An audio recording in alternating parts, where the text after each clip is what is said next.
बरसाने के पास एक छोटा सा गांव था। नाम था सूरजपुरा। यह गांव बहुत सुंदर था। चारों ओर हरे भरे खेत, बीच में एक तालाब और तालाब के किनारे खड़ा था गांव का गौरव, श्री ठाकुर जी का मंदिर। मंदिर भले ही छोटा था, पर उसकी महिमा बहुत बड़ी थी। कहा जाता था कि यहाँ ठाकुर जी स्वयं लीला करते थे। गांव के लोग बड़े प्रेम से ठाकुर जी की सेवा करते। कोई दूध चढ़ाता, कोई फूल चढ़ाता, कोई भजन गाता। गांव में एक व्यक्ति था, लालचंद साहू। नाम तो साहू था, पर गांव वाले उसे कंजूस साहू कहते थे। उसकी कंजूसी इतनी मशहूर थी कि लोग मजाक में कहते, अगर लालचंद से कोई 1 रुपया निकाल ले तो समझो भगवान की ही कृपा है। लालचंद का घर बहुत अच्छा था। अनाज के भरे कोठार थे, तिजोरी में रुपयों की खनक थी। मगर उसकी आदत थी कि दूसरों पर तो दूर, ठाकुर जी पर भी 1 पैसा खर्च करने से पहले 100 बार सोचता। गांव में जब कोई भोग चढ़ाता तो वह देखता और कहता, अरे भाई, भगवान को इतना घी दूध क्यों दे रहे हो?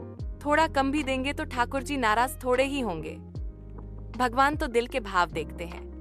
गांव वाले हंसते और मन ही मन कहते, हाँ भाव तो देखते हैं, मगर तू तो भाव भी आधा अधूरा ही देता है। लेकिन लालचंद एक चीज में बड़ा पक्का था, नियमित दर्शन करना। चाहे धूप हो या बरसात, वह रोज ठाकुर जी के मंदिर जाता, माथा टेकता और कुछ न कुछ बहाना बनाकर चढ़ावा देने से बच जाता।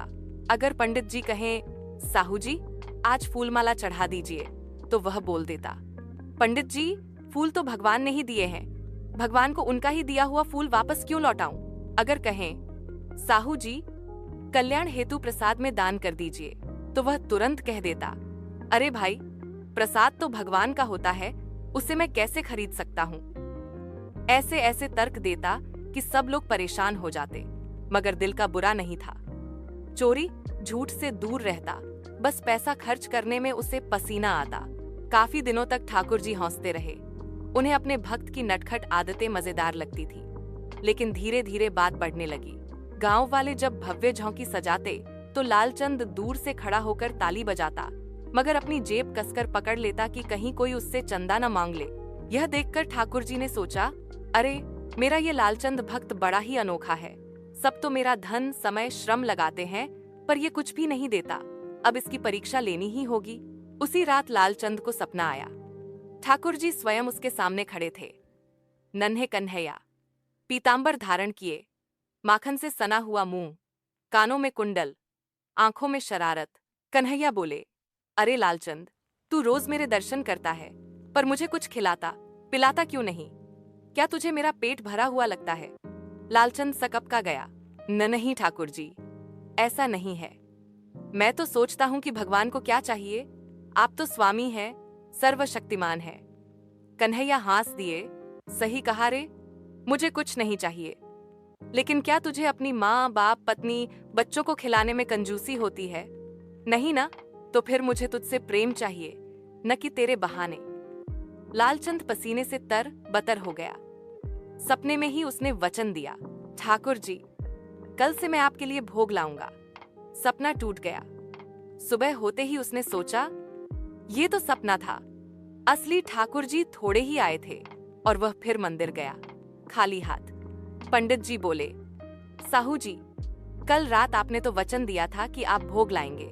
लालचंद चौंक गया, अरे आपको कैसे पता? पंडित जी मुस्कुराए, ठाकुर जी ने हमें बताया। अब तो लालचंद का माथा ठनका। उसे समझ आ गया कि ठाकुर जी केवल सपनों में ही नहीं, जागते में भी उसकी लीला रच रहे हैं। अब ठाकुर जी ने ठान लिया कि लालचंद की कंजूसी को खत्म करना ही है।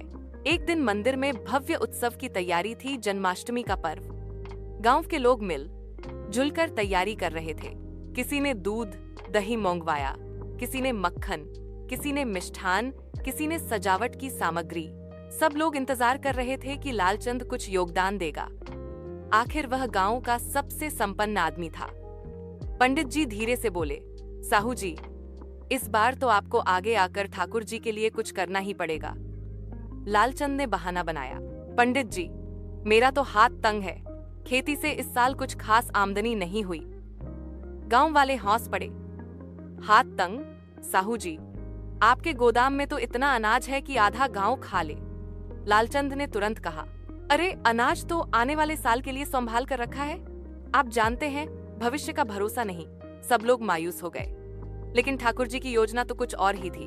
रात को जब सब सो गए, ठाकुर जी एक नटखट बालक का रूप धारण करके लालचंद के घर पहुंचे। धीरे धीरे तिजोरी की कुंडी खोली और अंदर से 1 रुपया निकाल लिया। सुबह जब लालचंद ने तिजोरी खोली तो उसने देखा कि सचमुच 1 रुपया कम है। वह चिल्लाने लगा, अरे चोरी हो गई, हाय हाय मेरा रुपया। बीवी ने कहा, सिर्फ 1 रुपया ही तो गया है, उसमें इतना हंगामा क्यों मचा रहे हो? लालचंद बोला, तुम्हें क्या पता, 1-1 रुपया जोड़कर ही तो दौलत बनती है। ये बहुत बड़ा नुकसान है। तभी उसके कानों में किसी बच्चे की हंसी गूंजी, साहू जी, रुपया गया कहाँ? वो तो ठाकुर जी ने भोग में ले लिया।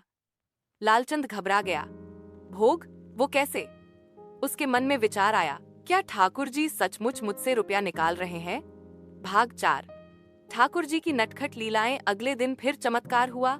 मंदिर में जब प्रसाद बांटा जा रहा था तो पंडित जी ने कहा, आज प्रसाद में 1 रुपया मिला है। यह किसका है? लालचंद का दिल धक धक करने लगा। उसने सोचा, ये तो वही रुपया है। पंडित जी बोले, लगता है ठाकुर जी को किसी ने रुपये का भोग चढ़ाया है और उन्होंने उसे वापस हमें प्रसाद के रूप में दे दिया है। गांव वाले खुश होकर बोले, वाह ठाकुर जी, आपकी लीला निराली है। लालचंद अंदर ही अंदर बड़बड़ाया, अरे ये तो मेरा रुपया है। ठाकुर जी ने मेरा ही पैसा लेकर वापस बांट दिया। अब तो उसे नींद हराम हो गई। रात दिन वह तिजोरी को देखता, गिनता, जांचता, लेकिन हर रात 1 रुपया कम हो जाता और अगले दिन वही रुपया मंदिर में भोग में दिखाई देता। गांव वाले समझ नहीं पा रहे थे, लेकिन लालचंद जान गया, ये तो ठाकुर जी की चाल है। वो चाहते हैं कि मैं दान करूं, मगर ये तरीका ठीक नहीं। गुस्से में उसने तिजोरी पर ताला चढ़ा दिया और चाबी अपने तकिए के नीचे रख ली। रात को जब सोया तो ठाकुर जी सपने में आए और बोले, लालचंद, ताले और चाबी से मुझे कौन रोक सकता है? अगर तू प्रेम से नहीं देगा तो मैं लीला से ले लूंगा। लालचंद ने हाथ जोड़कर कहा, ठाकुर जी, मुझसे जबरदस्ती मत करिए, मैं गरीब आदमी हूँ। कन्हैया खिलखिलाकर हंसे, गरीब? तू? गांव का सबसे अमीर आदमी गरीब? ये तो मेरी सबसे बड़ी लीला है। धीरे धीरे लालचंद को एहसास हुआ कि ठाकुर जी केवल पैसा ही नहीं चाहते, बल्कि उसका प्रेम चाहते हैं। लेकिन उसकी कंजूसी इतनी गहरी थी कि वह चाहकर भी कुछ दे नहीं पाता। एक दिन गांव में अकाल पड़ गया। बारिश नहीं हुई, खेत सूख गए, गांव वाले भूखे प्यासे हो गए। सब ठाकुर जी के मंदिर में प्रार्थना करने लगे। पंडित जी बोले, गांव बचाना है तो मिलकर अनाज का भंडार खोलना होगा। साहू जी, आपके गोदाम में सबसे ज्यादा अनाज है, आप ही गांव को बचा सकते हैं। लालचंद का दिल कांप गया। उसे लगा, अगर मैंने अनाज बांट दिया तो मेरा क्या होगा? मैं तो सड़क पर आ जाऊंगा। लेकिन उसी रात ठाकुर जी सपने में आए। उन्होंने कहा, लालचंद, याद है तू रोज कहता है कि मैं तेरा आराध्य हूँ, तो सुन, इस बार मेरा भोग केवल मंदिर में नहीं, पूरे गांव में चाहिए। अगर तूने अपना कोठार खोला तो गांव बचेगा और तू भी बचेगा। लालचंद नींद से उठा, माथे पर पसीना था। सुबह होते ही उसने हिम्मत जुटाई और गांव वालों को बुलाकर बोला, भाइयों, ठाकुर जी की आज्ञा है, मेरा गोदाम खोलो। सब लोग जितना चाहें ले लो। गांव वाले दंग रह गए। किसी ने सोचा, क्या ये वही लालचंद है? किसी ने कहा, ठाकुर जी की कृपा है, तभी ये चमत्कार हुआ। लोगों ने अनाज लिया, गांव बच गया और उसी दिन से लालचंद का मन बदलने लगा। लालचंद ने जैसे ही अपना अनाज का गोदाम खोल दिया, गांव में खुशी की लहर दौड़ गई। गांव वाले भूख से तड़प रहे थे, अब उन्हें राहत मिली। हर कोई कह रहा था, वाह साहू जी, आपने तो आज सचमुच ठाकुर जी की लीला कर दी। पर सच तो यह था कि यह सब कन्हैया की लीला थी। ठाकुर जी मंदिर में बैठे मुस्कुरा रहे थे। देखो, मेरा कंजूस भक्त आज कैसा दानवीर बन गया। लालचंद के मन में भी एक अजीब सी शांति आई। उसे महसूस हुआ कि दूसरों की मदद करके उसे वह सुकून मिला जो उसकी तिजोरी के 1000 रुपए देखकर भी कभी नहीं मिला था। उसकी पत्नी ने भी कहा, सुनो जी, आपने जो किया वह बहुत अच्छा किया।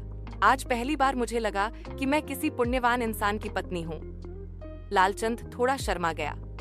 वह बोला, ये सब मैंने नहीं किया, ठाकुर जी ने कराया है। अगर वो सपने में आदेश न देते तो मैं कभी गोदाम न खोलता। लेकिन ठाकुर जी की नटखट आदत तो आप जानते ही हैं। उन्होंने सोचा, लालचंद ने अनाज तो दे दिया, पर असली परीक्षा तो अभी बाकी है। एक दिन मंदिर में महोत्सव था। सब लोग चढ़ावा चढ़ा रहे थे। लालचंद भी पहुंचा, लेकिन फिर से खाली हाथ। पंडित जी ने हंसकर कहा, साहू जी, अब तो आपकी कंजूसी छूट गई होगी, कुछ भोग तो चढ़ाइए। लालचंद मुस्कुराया, पंडित जी, मेरा मन है, लेकिन जेब हाथ पकड़ लेती है। इतना कहकर वह पीछे हटने लगा। तभी ठाकुर जी की मूर्ति से हल्की सी आवाज आई, लालचंद, आज अगर तूने मुझे अपने हाथ से कुछ न चढ़ाया तो मैं तुझसे नाराज हो जाऊंगा। सारी सभा स्तब्ध रह गई। लोगों ने सुना कि मूर्ति सचमुच बोल रही है। लालचंद कांपने लगा। उसने जेब टटोली तो वहां 1 रुपया रखा था। उसने डरते डरते वही रुपया मूर्ति के चरणों में रख दिया और चमत्कार हो गया। मूर्ति से दिव्य प्रकाश निकला और ठाकुर जी प्रकट होकर बालक का रूप धारण किए उस रुपये को उठाकर बोले, वाह रे लालचंद, आज तूने सचमुच मुझे दिया है। ये रुपया मेरे लिए सोने के पहाड़ से भी अनमोल है, क्योंकि इसमें तेरा प्रेम है। गांव वाले आनंद से झूम उठे। जय कन्हैया लाल की। लालचंद रो पड़ा। उसने कहा, ठाकुर जी, मैंने जीवन भर आपको बहाने दिए, पर आज समझा कि असली भोग प्रेम से होता है, न कि जेब से। उस दिन के बाद लालचंद पूरी तरह बदल गया। अब वह रोज मंदिर आता और प्रेम से भोग चढ़ाता, गांव के गरीबों की मदद करता। लोग अब उसे कंजूस साहू नहीं कहते थे। अब उसका नाम हो गया था भक्त लालचंद। जब भी कोई नया आदमी गांव आता और पूछता, ये साहू जी तो बड़े उदार हैं, क्या ये पहले से ऐसे ही थे? गांव वाले मुस्कुराकर कहते, नहीं भाई, पहले तो ये दुनिया के सबसे बड़े कंजूस थे, लेकिन ठाकुर जी की लीला ने इन्हें बदल दिया। लालचंद खुद भी हंसकर कहता, हाँ, मैं कंजूस था, पर जब कन्हैया मेरा रुपया चुरा सकते हैं तो मैंने सोचा क्यों न मैं खुद ही उन्हें सब दे दूं। गांव में एक कहावत मशहूर हो गई, ठाकुर जी के सामने सबसे बड़ा कंजूस भी दानवीर बन जाता है। कहानी का संदेश इस कहानी से यही शिक्षा मिलती है कि भगवान को हमारे धन की नहीं, हमारे भाव की जरूरत होती है। यदि हम प्रेम से उन्हें एक फूल भी चढ़ाएं, तो वह हजारों रुपयों से भी अनमोल है। और जो व्यक्ति दूसरों की सेवा करता है, उसका हृदय सदा आनंद से भर जाता है।